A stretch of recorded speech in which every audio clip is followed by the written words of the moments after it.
Hey, Becky. Hey, hang Dave on. Madrid is having trouble getting in, Okay. but it may be because when I clicked on the link that you just sent out, I got to some YouTube environment and I was watching some video, and then you kind of pulled me into the green room or Yeah, hand up the green. I just brought us live a couple minutes early, so hang on a second. Technical difficulties. We are we're going live instead of the green room accidentally, so hang on a second. We're just going to wing it today because I had to come back in and start us up. So uh, we are getting Dave and Eric on here, and we it took us live instead of in the green room. So we're just going to go with it. So people are going to come in as they come in. There's Dave. We are getting Dave and Eric on here, and okay? we Yep, and we're actually live, Dave. in the green room. So we're just going to go. Hang on a second. So people are going to come in as they come in. There's Dave. We are getting Dave and Eric on here, and we yep, and we're actually live, Dave. In the green room. So we're just going to go. Hang on a second. So people are going to come in. I am here. Hey, Eric. Hey, so we are accidentally live a couple minutes early, so we're just going to go with it. People will come in as they come in. I had to reload because it kicked me out, and instead of going into the green room, it did us live. So I'll edit it afterward, but we're just going to go ahead and let it go. It looks like we have a handful of people already in here. We've got about 6 or 7 people that are going to get to see making the sausage for once. We usually sit behind the scenes and do this, but we're going to let it go. So for those of you who are already here, welcome. I will do the official welcome in a few minutes because I normally send us live and do the big welcome and everything. I'm afraid now if I end it, it will just kill everything, and I don't want to kill the live stream that's going on YouTube. So we are just going to run with it. So what we normally do is I will do a big welcome. I'll run through the agenda with everyone, and we'll do a community update, meetups, a little bit of product news. We'll do the main talk with you all, and then we have some fun at the end where we talk about IT news and we get a little fun and snarky about it. Yes, Rob, our green room does have a lot of background in it. Normally you don't see this part of it. So we will have a little bit of fun with the comments in there.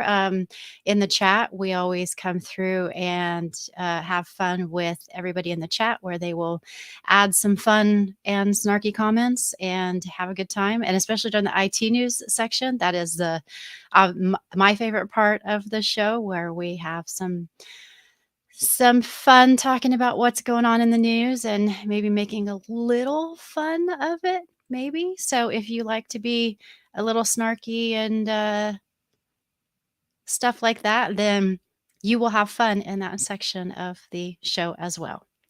So, okay. Yeah, sometimes it is nice to take a peek behind the curtain. So, what we will do when it officially starts, while we give people time to come in, we will do our intros and everything like that. So for those of you who are coming in a little bit early, you get to see us on camera a little bit early this time. So welcome. We will chit chat for a little bit before we officially start in a few minutes, so people get a chance to come in. So we're going to do our chatting. Normally I eat a little bit more of my breakfast while we're sitting in the green room, but I'm not going to eat on camera. So we will just get ready. Did you all have a chance to talk amongst yourselves about everything today? Was the webinar good yesterday? You're all on mute, so. Yeah, it was fun. It was fun. Good. We can go on and on between the three of us. We can talk about MFA for hours, weeks at a time. Sometimes. Security geeks, so we're just having fun. Awesome. Did you have a lot of 2 out of the 3? 2 out of 3? Well, 2 out of 3 ain't bad. That could be a song, huh? I tend to hear something and it will remind me of a song. I will not torture you with what I normally do, which is when I hear something that reminds me of a lyric, I actually start singing whatever song it is that reminds me of that. That reminded me of a Meatloaf song. I definitely won't sing that, but we don't. I don't. I sing, but I don't sing on this show. That's another time, another place when there's lots of drinks and karaoke. So. All right, we will give just a couple more minutes. We might go ahead and kick off early and people can go back and watch the replay. We've got about 10 people online with us. We had quite a few extra registrations from probably the webinar yesterday. So I think you all mentioned that you were going to have a follow-up today. So thank you for that. It's going to be fun to have some new faces in here with us. So they'll be surprised at how much fun we have on here, hopefully. All right, so we're going to go ahead and start a couple minutes early, and I will do the normal spiel. So here we go. Hello, everyone. Welcome to the IT Hour. We are so happy to have you here. Glad to have you join us.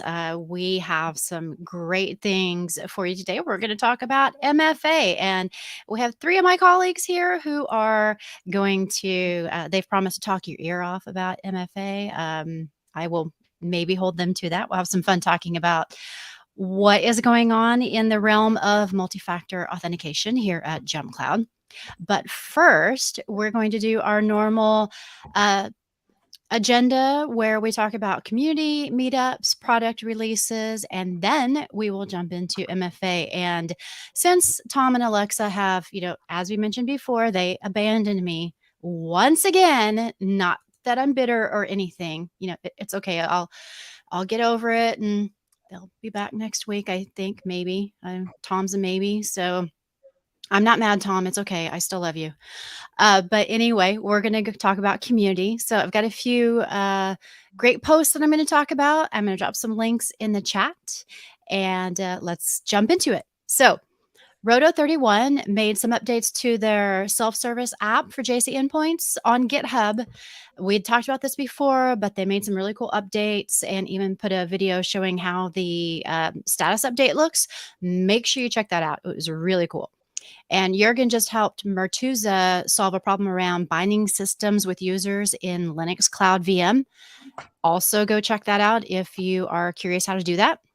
And hopefully you've already worked on patching those Mac vulnerabilities that came out. But if you haven't, we posted a guide to that early in the week. I will drop a link to that. And Chris has another question for MSPs about pricing services. So if you are an MSP and you want to chat about how you do pricing, then please hop on over to that thread. I will post those links as we go through once I am done talking your ear off about these things. I will drop a link to the community because that is the best place to have these conversations. It is where you could ask questions of your colleagues. We do have the Slack lounge too, but for longevity and for being able to search things, we highly recommend that you do post in the community. Meetups. We haven't had very much on the meetups front for the past couple of weeks, but we have some great updates, and unfortunately, Alexa isn't here to deliver them, so I get to instead. We have a Chicago meetup next Wednesday, the 31st at the 1871, same place it was last time. I will put the link for the meetup page so you can get the details, but expect to have food and drink and hanging out with colleagues for a bit. So please join us if you are in the Chicago area. And we're also launching a new group in Singapore. We're very excited about this. Now, I realize that our friends from Singapore are probably not on watching right now because it's probably middle of the late at night, early morning there. But if you catch on a replay or you have friends there, send them a link because for this kickoff, we actually have some of our executives who are going to be in the area and attending. So if you want to meet our CEO, our Chief Strategy Officer, SVP of Engineering, and you just happen to be over there, well, here's your chance. So it's happening on September 8th. We will put a link to that as well. And if you can make it, or you have friends or colleagues over there, anyone in IT, they don't have to be a customer. They are welcome to join us. And yes, we're paying for food and drink, and you can go over there and have a good time. But no, if you're not in Singapore and you want to head over, we're not paying for travel. Sorry, not going to happen. But now, let's see. Yes, I like I would do anything for auth, but I won't do that. I like it, Rob. Thanks for the thanks for having that in my head now. Another Meatloaf song. Okay, on the product release side, we have our reports API endpoints. They are live. Derek put a post on the community about how you can now access those reports via API. We have a new password complexity component. It's a new dialog that shows and validates all password complexity requirements as you type when you're setting up a user password. Now, this is coming out on a rolling basis, but it should be out to everyone by early September. So about the second or third was what I saw projected. So be on the lookout for that if you don't already start seeing it. And then we also rolled out 2 new Linux SSH hardening policies, added 2 more for a total of 6. And we've got a link on the community about the first 4. And I am asking the Jorana to go ahead and add those other 2 to that, so you can see about the SSH server security enforcement and SSH root access policies as well. And those are all of the news items, product and meetup and everything. So that's it for me being the only one talking. And now I would like to introduce our guests. I'm sure you've been dying to know who are those other people sitting there just patiently waiting. So gentlemen, would you please introduce yourselves and tell everyone who you are and what you do at JumpCloud? I'll go first. I'm Todd Peterson. I'm what's called a principal product marketing manager for anything that's in the identity space. So that includes multi-factor authentication. You heard that word marketing in my title. That means that take everything I say with a grain of salt. But the stuff that you hear from Dave and Eric is actually the right stuff. So I probably won't talk much, but if there's some nice story to tell, I'll tell it. But all the important stuff will come from those guys. Go ahead, Eric. Hey, I'm Eric. I'm Senior Director for Product Management. What that means is basically I run the Identity and Access Management product team. Hi, everybody. I'm Dave Madrid. I'm a Senior Product Manager here at JumpCloud, also in the Identity and Access Management team. I report to Eric here, so I'll be on my best behavior today. Looking forward to talking to you all. All right. So thank you all for joining us. And yesterday we had a webinar talking about MFA, and we wanted to today kind of follow up on that and do maybe a little bit of a deeper dive, see what questions people have that we maybe didn't get a chance to get to yesterday, but also see what other things you all want to talk about. I thought maybe we could just start with maybe a quick overview or whatever you saw that you didn't get a chance to talk about yesterday. Where did you all want to start? Otherwise, I could throw you a couple questions, or if you already had a direction you wanted to start in, then we could just jump right in. I think, so I have an idea, right? Just a teaser for the discussion. I've been, just a bit on my background, right? So I've been spending the past now 17 years on multi-factor authentication, and it just keeps blowing my mind how this field is continuously changing every single year. Just a quick story, right? I mean, 17 years ago, for those who remember companies like SafeNet and Aladdin, which is where I come from, small Israeli startup company, and Rainbow, and back then RSA, we all started back then developing security tokens, USB tokens with certificates on them, or small tokens with buttons and screens that would show you a time-based or event-based OTP.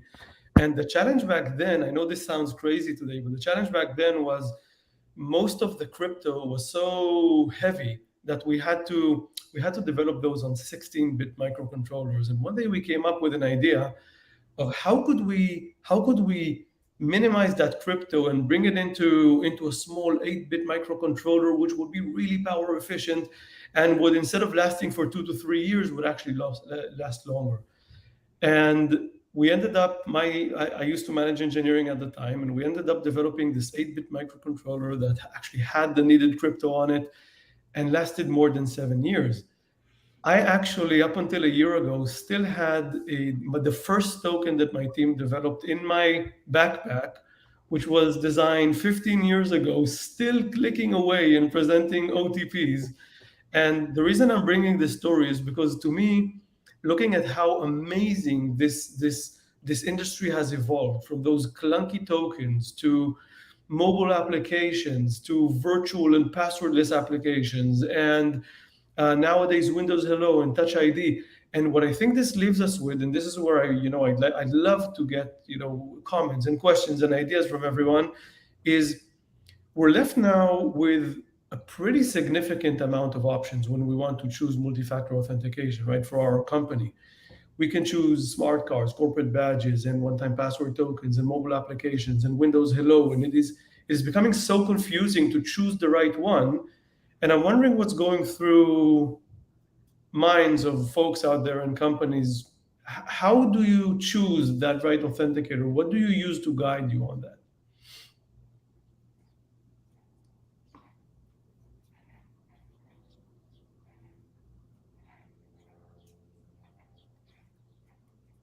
And we can either take questions, comments, or we can come up with ideas, whatever, Becky, makes sense. Well, I was just asking in the chat to see if anyone had any questions. They're kind of quiet and shy today, which is a bit of a surprise. They're usually a little more active. So I'll give a couple thoughts, Eric, and they may be wrong, so you might want to correct me. But it seems like we went from it was so difficult to do MFA that you would, invest a lot in it, spend a lot of time. It would be really cumbersome. Your IT department would do a ton of stuff in order to make it work. And so you were pretty selective on where you applied it. You only did it when you had to, and on those things that were absolutely most important. And we kind of kept that mindset as it got easier and easier and easier. So we're, today it's pretty easy to implement multi-factor on anything, but we're still kind of approaching it from the, Windows Hello is my MFA for this, something else is my MFA for that, and a different thing is the MFA for this other thing. And some of them are hard, some of them are easy, and none of them are very unified. And so it's almost like we need to tear down our thinking of MFA in silos and for point use cases and point needs, and approach it from where is it right to use MFA, and how can we make it easy and unified and seamless for the users, but maybe more important for the IT staff to be able to implement and manage it.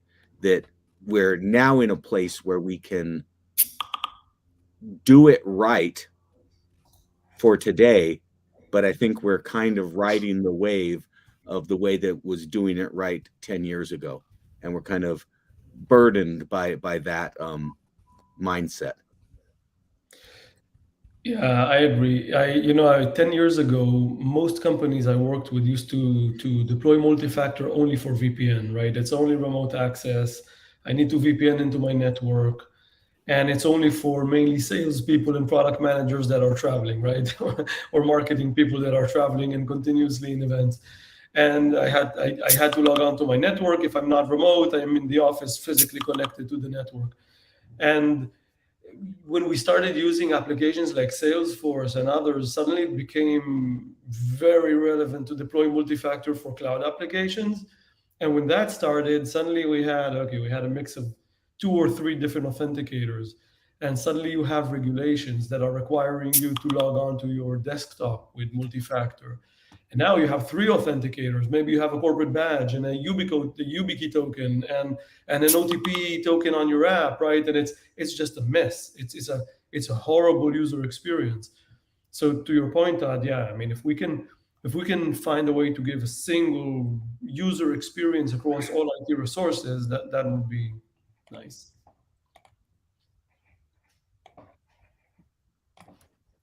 Well, and I think that another aspect of that is it was kind of all or nothing too, that you had to do multi-factor always or never. And so the opportunity to do it kind of conditionally is a big opportunity. Got a question? Right. And I see a really good point from Rob asking on, or mentioning MFA options when people have sketchy internet connections, right? When there's no good coverage. I think that's always a dilemma when designing MFA solutions, because on one hand, to the most of it, we are connected, right?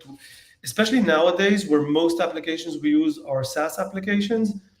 Most of our day-to-day, our email, our CRMs, ServiceNow applications, right? Everything is online, and if we lose connectivity, there's very little we can do. However, there are still organizations that allow a lot of work to happen on the desktop itself, and especially, I used to travel a lot. I'm on a plane. I'm trying to catch up with reading documents, which may be on my desktop. So there are actually several ways of allowing desktop login when you're not connected in offline mode.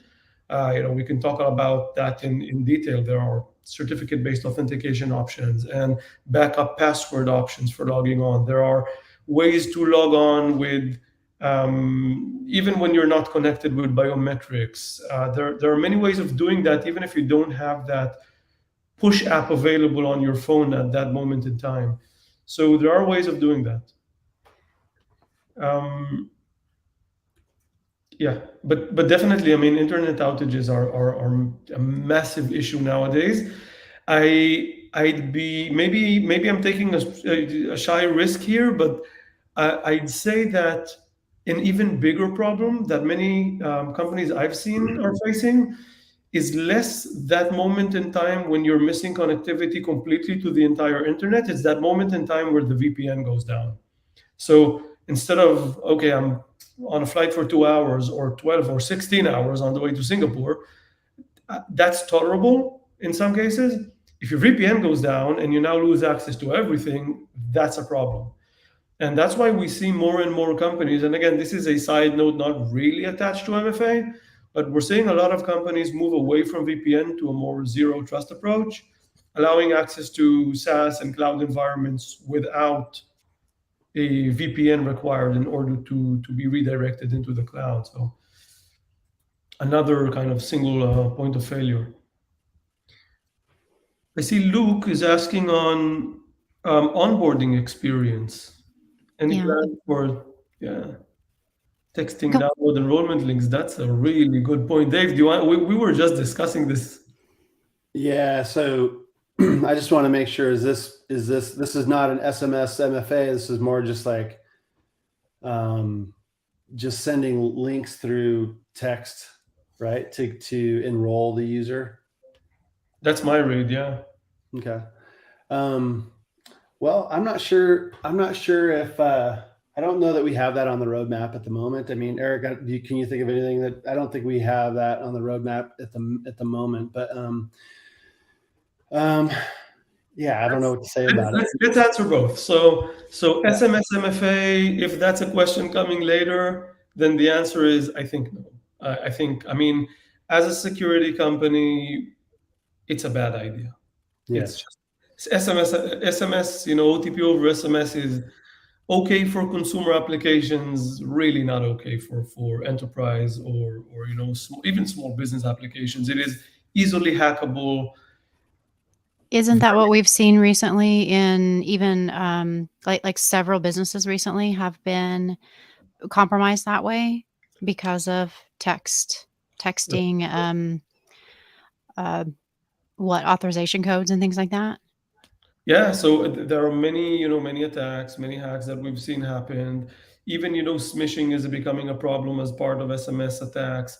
So it has been a huge issue since the pandemic hit, even worse than it was before. But I think if I go back to kind of, I think the fundamental question here, which is onboarding, that's a huge topic we're discussing now, because in several different forums, because in theory, which is where we want to get to one day, and there are steps on the way. Onboarding starts with you ideally downloading an application, and as once you're logged into that application, everything gets provisioned to you automatically, right? So your OTP authentication, your push authentication, potentially your certificates, your password-based application, everything gets provisioned to you, easy peasy. It's all in there, ready to go. We're not there yet. Actually, nobody is there yet in the market. There's no vendor that can actually do anything like that across all IT resources. We will get there. That is the plan. We're looking at different ways to at least initially make onboarding simpler. Nowadays you need to scan a barcode or a QR code in order to get your OTP tokens and push tokens. There are better ways and easier ways nowadays of doing that, and we're working towards that. I think probably in the next Q4 webinar, roadmap webinar, Q1 roadmap webinar, I'll be able to share more detail. That's awesome. I've seen in some of our meetups when we have talked about things like this, one of the interesting conversations has been around the IT admins know that they need MFA. Like it seems like a no-brainer for the person on the ground.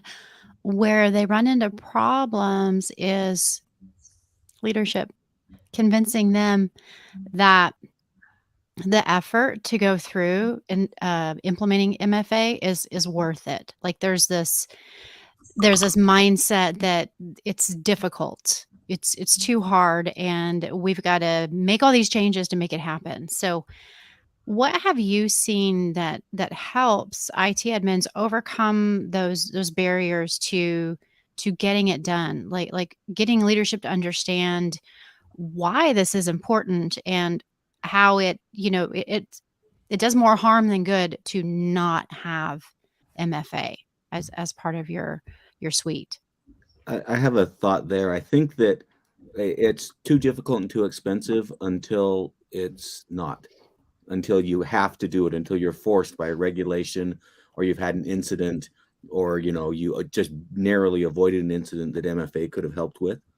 And so it's kind of that letting the leadership know the risks that you're facing if you don't do MFA, and if you don't do it right. If you have this kind of pocketed, siloed, really complex, disjointed approach, there's going to be something that's left behind, and that's a risk. Whereas the kind of unified approach is cheaper in the long run, is way easier to manage, so it takes less overhead, there's less IT involvement, you're more efficient with everything. And then, when a new regulation comes that says, oh, now you got to do MFA for this type of user or this type of system or this type of use case, you already have everything in place to be able to very easily expand, or probably you've already got it covered. And so I think that, you can't convince leadership of anything, but you can motivate them to think about it in the bigger picture. That's my thought. Mm-hmm. Yeah, I think sometimes some executives that aren't close to IT see it as a pain, like, oh, I have to do these extra things to log in and I don't want to do that. So I think part of it comes down to explaining the risks to not doing it to them, right? So, So there's the fear factor, that is one, right? But I think there's a more fundamental way of working around that concern about usability. Because when we say, right, if the mindset is we're adding multi-factor, which is another step, so it's more work, it's more frustrating, think about the alternative, right? The alternative today, if we face it, at face level, the alternative is not a password. That's a very wrong way of looking at the problem, right? If I compare a password with multi-factor, we could be talking about maybe is this more difficult.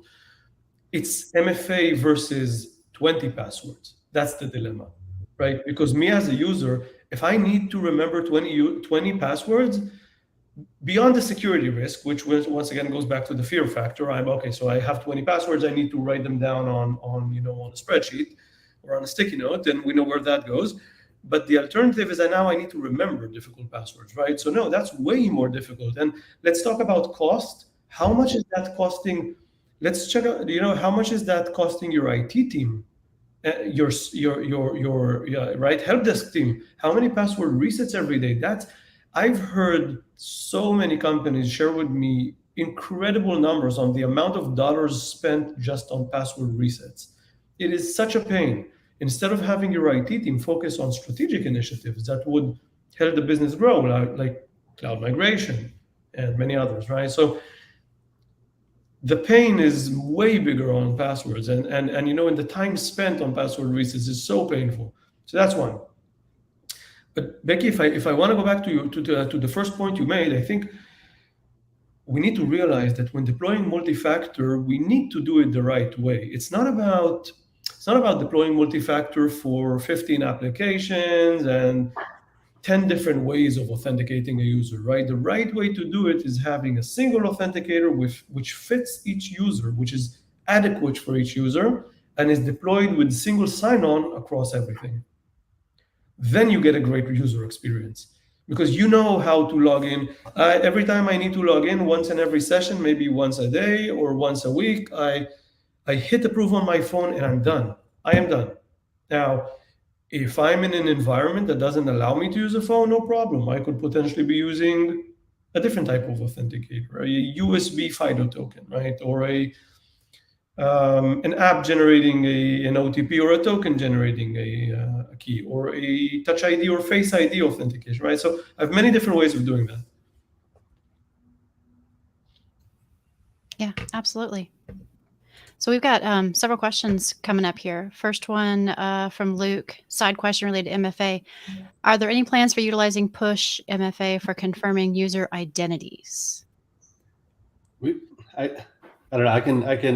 I saw that question. So it's interesting to me because I think the intent of the question is not, obviously we use push for MFA and verifying an identity that way as a second factor, but we just had a conversation the other day about there are use cases where someone needs to call into IT or support or whatnot, and the person on the other end of the phone isn't certain who they're talking to, right? And so we were talking about could we use push and maybe another factor, whether it's a link in an email or and with a push and a biometric or something like that. So we are having those conversations. I think if that's the intent of the question, that we are having those conversations. Obviously, we use it for validating identity for a second factor, but yeah, those are conversations that we've had. And yeah, I'd be curious to know more about that question, Luke. If the why behind that question, if there's a use case there, I'd be interested to hear it.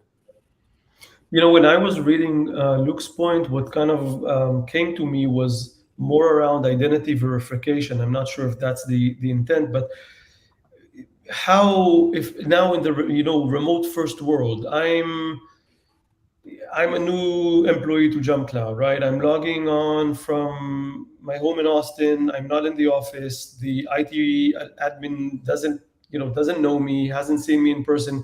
How does he know that I'm real? I'm actually in Austin and that I'm actually the right person to log on. So how do I verify my identity? And there are ways of using multi-factor in clever ways to do identity verification. Yeah, thanks, Luke. Yeah, so that was my guess, and that is something that we've been looking into potentially in the future, integrating with identity verification vendors out there.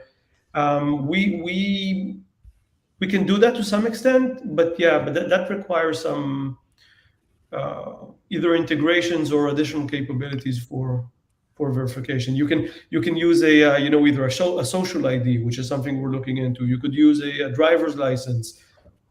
There are ways of doing that.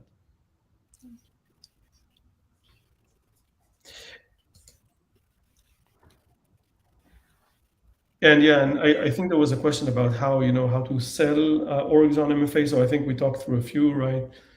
Yeah. Cyber Yeah. insurance. Oh, yeah. Kelly's question. Yeah, I think we did. Yeah.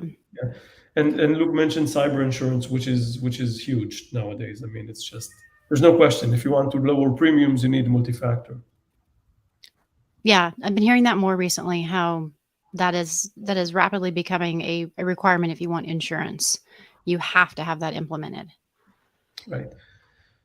The other question from Frank was, are there any plans to do zero touch on the Windows side, like on Apple? I'm guessing the question is zero touch for onboarding. So I want to connect that, because most of us folks on this call are not don't run the device management portion in JumpCloud, but I'd like to touch on that specific topic in the context of multi-factor, because I think from an onboarding perspective, what does a user really want, or what does an admin really want? The admin would want that a user coming in doesn't have to find a specific link, struggle with creating, authenticators, testing them, validating them, and then calling IT to figure out why that didn't work. So one of the things that we're looking at is modifying our JumpCloud Protect, enhancing it to automate the entire onboarding process. So once you actually, let's say, log in to that JumpCloud Protect application, everything gets automatically provisioned onto your phone. So I know that doesn't answer the the Windows onboarding portion, but from an MFA perspective, you get an automated onboarding experience. So we're now working through how that would look, and it would be great if we can reach out and partner with some of the folks on the on the chat to validate some ideas we have on how we're going about doing that. Well, that's a good point, because we routinely have volunteers for stuff like that. We have a good group here who love to be helpful, so we might actually be able to make that happen. We love roundtable discussions. Yeah, absolutely. We can probably put something up on the community and get some volunteers for that when that's ready. See Kelly, she's doing the what's the guy from Welcome Back, Cotter? Ooh. Horseshack. Yes, Horseshack. Yeah, Kelly knows the Horseshack one. She's the one that reminded me it was Horseshack, but then I forgot the name again. Yep, Horseshack. There we go. So, what else did you want to dive into? Is there anything really cool and interesting coming around for MFA that you can talk about? Yes, so absolutely. I think, Dave, this is a great segue to how to use MFA less, right? Because I know this is a weird thing to say on an MFA discussion, but I mean, nobody wants to use MFA every single day, all day long, right? That's a pretty bad idea. People will get sick and tired and won't want to use it. So I think one of the things actually Dave and I are working on is enhancing conditional access. Because really, if you think about, so in the security world, there's always a balance between deploying security, deploying multi-factor, and doing it in a way that's the user experience is okay, right? Is good, is fun, is people can relate to it, it's not too annoying. So conditional access does that, right? Conditional access gives you that balance on when you really need to use MFA versus when you don't. Nowadays, we can do that on, at some level with IP ranges and geofencing and device trust, which is great. But we're adding some new capabilities towards the end of the year. I'm sure Dave is kind of sitting at the edge of his seat. Give us some exciting stuff. All right. So you want me to talk through some of that? Oh, yeah. All right. So, right now we're looking to add into our conditional access the ability to set conditions based on whether or not a device has been, is the disk has been encrypted or not for all platforms across Windows, Mac, and Linux. So that's something we're looking into right now, and there's sort of work underway there right now in the OS version, adding all of the device posture conditions. So things like OS version, browser version, firewall running, antivirus running, whether or not the system password is set or not. These types of things, these are things we're looking into. We're also looking at other sort of user risk-based conditions, things like geo-velocity, whether I logged in from San Francisco 1 minute and 10 minutes later I log in from Singapore. It's funny, we keep using Singapore today. But yeah, so, we've got other things too, like breach credentials, risky passwords, like adding those things all to conditional access and making that super flexible for an admin to configure these policies and whatever, for whatever resource that they want to, against whatever users that they want to, whichever devices they care about. And, we're hoping to make this will definitely be available for, applications in our user portal. And hopefully we'll expand that also to devices and LDAP and Radius as well. So, but yeah, this is stuff we're looking at right now. Like I said, the device posture conditions those are coming faster than hopefully sooner rather than later. So. And just to add to one of the points Luke just made, we're looking at two different scenarios, right? One is managed devices. Great, you're on a laptop, you're on a managed phone, corporate phone. We can tie into those devices. We can learn a lot about them, use them for conditional access. But a whole different use case is on my BYOD phone, right? I'm an employee. I'm not a customer or supplier or contractor. I'm an employee. I'm using my corporate MacBook, but I have my personal phone and I really want to use Slack on it, or I really want to connect to the office Wi-Fi on it. What can I actually extract from that phone as a BYOD device to allow me some level of conditional access? So we're doing a lot of work there. We're hoping to be able to share some in the next few weeks. Some info. Yeah, and Luke mentioned it again there, but BYOD for mobile without MDM. Yeah, we, like Eric is saying too, like every time we show conditional or talk about conditional with customers, it's the next thing they ask is, I want BYOD access to my Gmail or other applications, and definitely top, priority for us too. So, yep, we are looking into that as well. So, what else is in there? Did we answer Kelly's question? So Kelly, you mentioned that you're an MSP with different environments using MFA. So one of the things that I see a lot with MSPs specifically in that space is it really is neat when you can expand MFA to different types of resources, right? So suddenly you have these SaaS applications you're managing that are MFA, which is great. What about adding now multi-factor for your office Wi-Fi or for VPN, right? Or for maybe in some cases for LDAP-based applications, or adding that for device logging, right? And potentially you could get to a point where there's a single user experience across everything, which doesn't require you to truly MFA into everything, right? You can use conditional access, you can use single sign-on, but it allows you at least to get to a point where that user out there is using one single experience across everything, and not MFA and then 18 other passwords, which is, yeah. That's great. We see a lot of +1s for Luke for conditional access for BYOD mobile devices without MDM profiles, please. Yeah. And then Kelly says, that's why I'm trying so hard to volunteer. We have everything from practically all SSO all the time to we can spell MFA, but that's about it.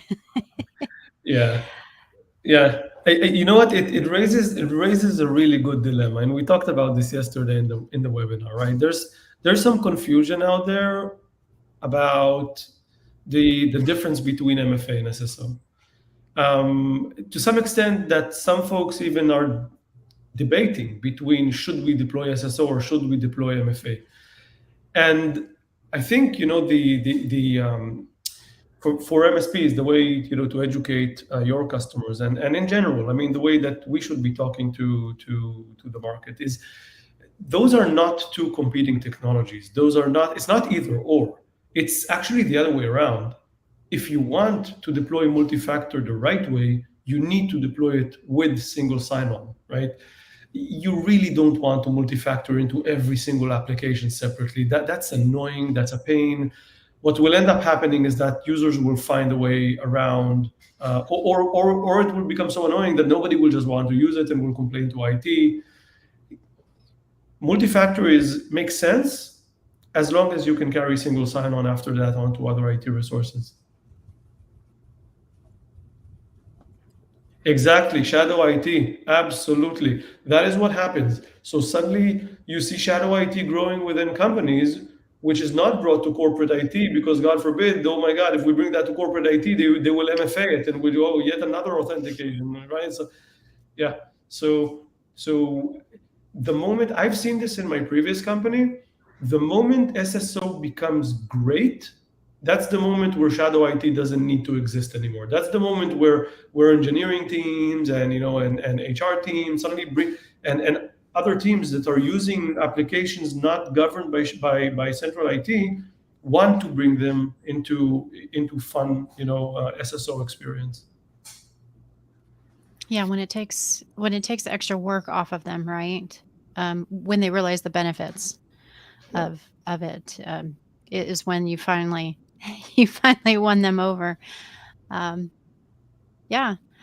Any other questions from the audience, or any other things you all want to highlight or bring up? I'm excited that you do have some really cool things coming up and getting ready to do in the next several months and next year.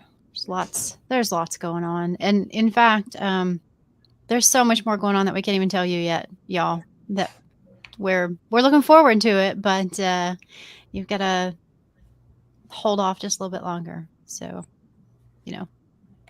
we'll keep teasing you until we can share more. But there's a lot to come in the next few months too, not just around MFA, but around a lot of other things that we're really looking forward to talking about. I mean, the group here already knows about some of the betas that we're running and that they're going to be coming out in the next few months, and we've seen some excitement there. So there's a lot to come. I want to know about the castle behind Todd, but that's not necessarily a relevant question. Oh, well, there are always backgrounds are open. Wait, that's Harry Potter. I can tell you. I can tell you right now that's Hogwarts because my son it's out has of that Lego. too. My kids gave it to me for Christmas, and so I spent a ton of time with my kids building it. There's Big Ben next to it. Ah, yes, and I see you've got Grogu, and you've got some more. Is that Star Wars in the window? Yeah, so I'm not Star as Wars big a stuff. geek as it appears, though. Yeah, keep saying that. I don't have room to put the Millennium Falcon behind me. Like, I don't have a shelf to put it. So I have the Millennium Falcon. I have the Home Alone house. I got that for Christmas. Nice. I really should bring some. I keep saying I'm going to bring some of these things on camera, and then I don't, and everybody's going to think I'm a liar because last week I said I was going to bring my giant Thor hammer on camera, and I brought it, and then I forgot to bring it on camera, and it's not next to me. So I posted a picture in the community of that one, but it's as big as my head, and it's clear glass, and it's pretty. So I'm not as big of a geek as you think I am either. It's just these things just keep coming my way anyway. Yeah, they accumulate, right? They do. So Kelly says, yep, you're right. You were right, Kelly. It was Hogwarts. That's what I thought too. And you need a shelf for your Millennium Falcon. One of these days, I swear, when I have absolute money to burn, I'm going to get the adult Millennium Falcon. The one that's, how much is it? About $800. But I have never been able to justify spending $800 on Legos, but 150, yes. 800, no. But Rob I was has at it Costco 800. the other day. They've got the Pyramid of Giza on sale for $100. Just FYI, I didn't buy it, but I saw it. Wow. I actually have the Van Gogh one actually not put together yet. I was excited to see it and I bought it, but I haven't put it together yet. Okay, I'm going to derail for 1 second. Oh no, we always get derailed. It's okay. Oh, Nice. cool. So that's a dog that unfortunately passed away. So I made a picture of him out of Legos. Oh, Okay. that's really Nice. Back that to is really MFA. cool. Back to- It is okay to let's see, we got the all. See, we're big on pets here. My cat usually makes an appearance. We have dogs, we have pet rats, we have all kinds of things we talk about. So that is kids and animals, and they appear all the time on here. So it is not unusual to have that happen. So yeah, Kelly says it's a shocking amount of money, but one day, I agree, Kelly, one day,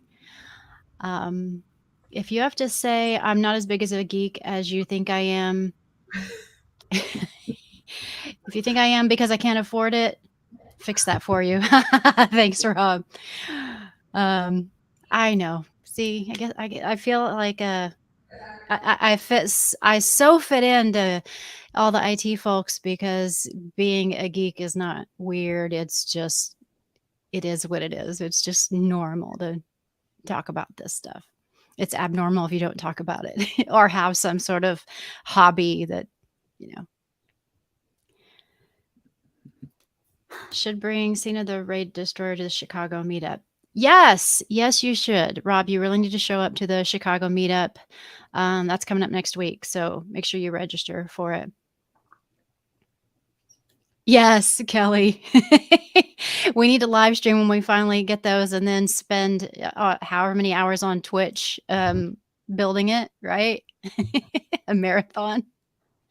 Except I have kids to care for, and well, actually they helped me build the last Millennium Falcon, and I will admit on camera that I was kind of annoyed that I didn't get to build as much of it as I wanted to, because my son, my youngest son and my oldest kid actually wanted to help so much that they probably built more of it than I did. So I may hoard the Van Gogh and do it myself. All right, back to, did you guys have anything else you wanted to talk about on this? We can keep going, or we can jump to headlines and have some fun with what's happening in the news.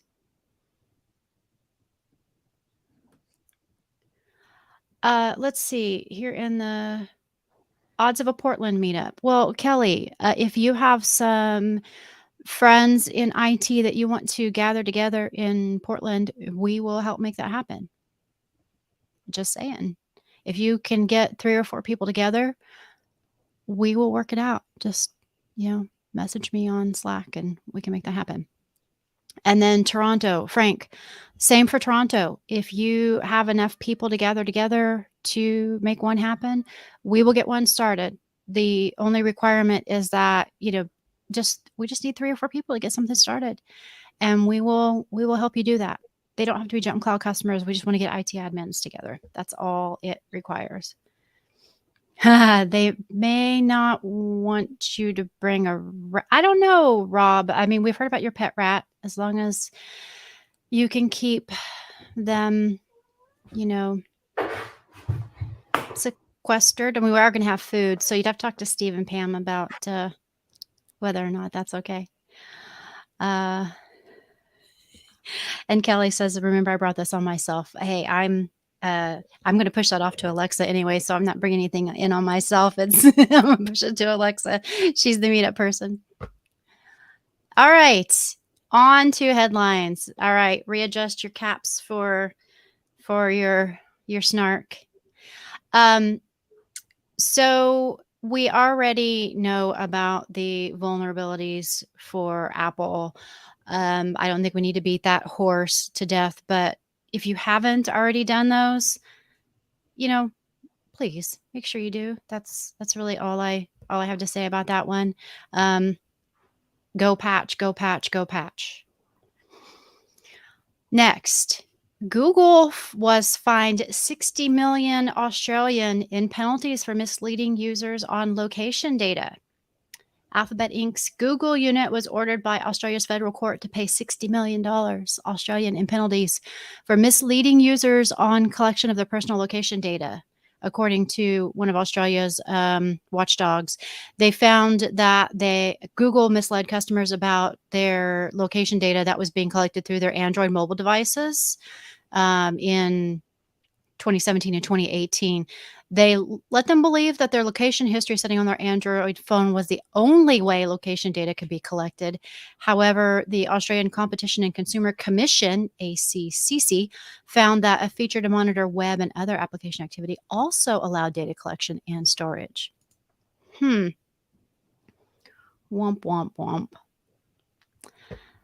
So just goes to show you that you're always having to check where your location stuff is, and if you don't want it to be tracked, go investigate and turn it off.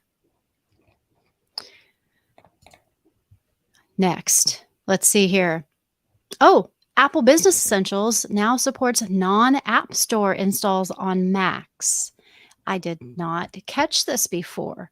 They recently introduced support for packages for Apple Business Essentials, and it's always had the ability to install software from the App Store, but outside of the store wasn't supported. But now, with this introduction of packages support, it makes it possible for admins to schedule installation of applications held outside the App Store onto work-related Macs. It's not yet supported on iPhones or iPads, but at least on a Mac, you can do that, which is pretty neat. Never hide a body when you have your phone on you. Well, yeah, Rob, that goes without saying. Yes, Kelly, that's just basics, Rob. Duh. Make sure your friends don't have their phones on them either if they're helping you. Okay? Although, use an old car that doesn't have GPS, things like that. Don't know if you heard, but yesterday, Lastpass had a security incident. They said that an unauthorized party gained access to portions of their development environment through a compromised developer account and took portions of source code and some proprietary technical information. They say that their products and services are operating normally, and they don't believe that there were any compromised accounts themselves, since this was just a developer environment. So fortunately, no compromised accounts, user accounts as far as they know. So, and Eric says just disable GPS and Wi-Fi. Maybe you could turn on airplane mode, but I wouldn't necessarily trust that, Eric. So, you do you. And if you get caught, don't blame us. Rob says also don't search pig farms near me using any of your equipment. That's pro there. And don't ever have friends help you. They're loose ends. Pig farms, alligator ranches, tomato. Okay, we're going off the rails here. If any of y'all ever get, we're not helping you. If you ever get caught for anything like this, we're not helping you. You're on your own. Not all of us are in Florida, Kelly. And Kelly says, neither am I. Well, there you go. I wouldn't travel to do it either, because then you just open yourself up for trouble. All right. So Ring has patched an Android bug that could have exposed video footage and recordings and other data for Ring's Android app. So it's been downloaded more than 10 million times. So it could have been a big vulnerability, but they think that they patched it before it was exploited. There was check marks. Researchers wrote about it and then talk about the authorization token that was the problem. They did some, I'll post a link to it so you can read all about all the things they did, but Amazon quietly patched it, and they don't think that there was any major exposure over that. So we are probably okay with your data if you use Ring on an Android. MFA, Morbid Friday Announcements. That's a new acronym. Let's see if it sticks. You go try that, Rob. You do you. Wait, Ring finally thinks they should not be sharing video everywhere. Huh. Well, at least not without permission, Kelly. I mean, there might be some things on the Ring camera that people don't want shared, especially if they've got it inside their house. I think I'd be careful about that. I can only imagine. By the way, guys, if you have anything funny or snarky to say, you're welcome to jump in. It's okay. I will let you. Just saying. All right, so 2 more. We were talking earlier about breaches, and I did have a quick headline about this since we haven't been on for a couple of weeks. The phishers who hit Twilio and Cloudflare stole 10,000 credentials from 136 other companies. So a report security firm Group IB published on Thursday said an investigation they performed on behalf of a customer revealed a much larger campaign dubbed Octopus.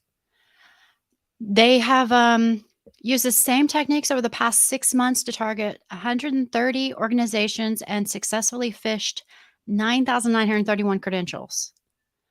They amassed 169 unique internet domains to snare its targets, and they use keywords such as SSO, VPN, MFA, and help in their domain names, and were all created using the same previously unknown phishing kit. So their investigation revealed that these phishing attacks, as well as incidents at Twilio and Cloudflare, were links in a chain. They did this like this coordinated attack that's been active since at least March of 22. And once the attackers compromised an organization, they were quickly able to pivot and launch subsequent supply chain attacks. So, wow, it was a lot more sophisticated and more in-depth than we originally heard. So I'm going to pause here for a moment. We've got a few more minutes. I've got one more headline, but did you guys know that it was that big and that coordinated and that many companies? That's why I included that, because that blew my mind. I can't even be funny on that one because that's just scary. They really went all out for this, and that's why we need to teach our users to be so careful about all these different things. You get a text where somebody's like, "Help! I need this right away." Be careful before you click something and really think about, is this legit? I just got a thing from our IT about Slack SSO, and I'm seriously, I stopped and I went, okay, now are we really doing this? Is this real? So even though I'm pretty sure it's real, I'm still going to ask IT, are we implementing SSO? Just because I've seen all these headlines recently, and I want to make sure that this is a real legit thing that we're doing. Rob needs a challenge. And do you know what the chain of attack is? It's the chain they beat you with until you give up. Yeah, I've been there before. Yeah. But fortunately, JumpCloud's much better than that, and I don't feel beat down and feel like I need to give up. I actually like it here, so it's all good. It's all good, Rob. All right, one more headline. And I have a question first. Have you ever sat down at like a dinner table or a conference table and you've got your phone and you lay it down face down without locking it? Have you ever done that? You just set it down on the table? Well, guess what? There is now, University of Florida did this. They are able to do an invisible finger that can make screen clicks through a table. And if you were to lay your phone down unlocked on the table, they could sense it and do something on your phone. They've been able to do this and reproduce it. So they developed an invisible finger that makes screen clicks through a table. This touchscreen hack was presented at Black Hat this month and showed how an attacker with an antenna can generate touch events on a phone and potentially sign in, send messages, or install malicious code. So the right amount of intentional electromagnetic interference from an antenna, excuse me, when placed about 3 meters away from a phone, generates a phantom click on a capacitive touchscreen. I was like, whoa, wait a minute. So, yeah, now you even have to be careful about that. Now, that was just experimental. So, but still, I mean, now that they've done that, it's like, thanks a lot, guys. Why would you create something like that and give people ideas that that they can now try to do that, like airports and things like that? Now I'm going to be worried about that happening eventually. Just makes you think if that was the original intent of the invisible finger, because my mind is going. Yeah. That's usually where our minds go too. So let's go back to chat here. My phone locks itself if you place it face down. So well, good for you, Rob. Way to be ahead of the curve. And then let's see, Kelly says she talks to clients about security and tell them to be a minimum of 10% skeptical all the time. If I said I would email you a PDF, name this, and then you get an email that says it is from me with a PDF attached to it, be 10% skeptical of that. It should go up from there. Very good. Very good idea. Like if you get a random thing that no one told you they were going to email you, you'd be like, why am I getting this? Did Kelly tell me she was going to email me this? Or maybe I should check with her and make sure, did you send me this? Speaking of experimental exploits, you seen the one where they can read the data using Ethernet port link lights, Rob says. I have not. Eric, do you want to, you're shaking your head. Yes. Do you want to talk about that for a second? There are crazy things that, I mean, especially if you're talking about simple hackers, that's one thing. But if you're talking about government funded efforts, you can be talking about listening on to electromagnetic waves coming off in hard drive to scan for information. There's a whole lot of interesting, crazy stuff that can happen. Yeah, it's getting pretty sophisticated. Yeah. Yeah. Like Kelly says, constant vigilance. Absolutely. Absolutely. And Rob said earlier, I missed his comment earlier, but he said, help, I need this Amazon card right now. Yeah. Why would anyone text you and say that? And why would you believe that it's absolutely urgent that your CEO needs this Amazon card, like right this very second? Like you have to get me this Amazon card now from your CEO or your CMO or your CTO. Yeah. Sounds legit to me. I think I'll do that. I'm going to go out to the store right now and then give you the card numbers. Sure. Absolutely. 100%. Sounds legit. All right. Well, we are right at time. So we did it. We filled an hour. Well, Eric, Dave, Todd, thank you so much for joining today. Great stuff about MFA. I can't believe it, but I'm excited about MFA. I mean, did you expect that? Huh? And thank you everyone in the audience for joining us once again. We appreciate you. We love having you and love having you in the chat there. And we will be posting this in the IT Hour group on the community. It'll be up on YouTube. I will probably trim the first few minutes of us just sitting here looking awkward. Okay, you guys were fine. I looked awkward. I'll probably trim that, and you will see it up there, and we will see you next week. We've got some fun stuff coming up the next few weeks, so we will see you then. Thanks, everyone, and have a great weekend.